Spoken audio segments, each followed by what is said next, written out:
ఉమ్, కూలంట ఉమ్, అదాడుతున్నారంట ఉమ్, అదాడుకుంట ఈగులంట ఉమ్. ఇరుగులంట ఆటకెళ్ళారంట యాడికి ఆటకి వేటకి.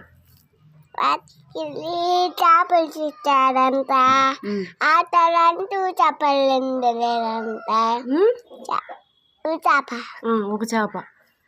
ఉమ్, చేప చేప చేప చేప ఉమ్, వండలేదంట ఉమ్, నాకు గిడ్డ అడ్డు వచ్చింది ఏందంట గిడ్డ మామ వద్ద వచ్చావంటే నాకు గిడ్డ మామ అడ్డు ఏడు అందంట అంటే నన్ను జిడ్డాడు ఏడు అందంట జిడ్డాలా జిడ్డాలా నువ్వు ఇంటికి లేదంతా నాకు గిడ్డ మామ అడ్డు వచ్చింది అందంట అయిపోయింది.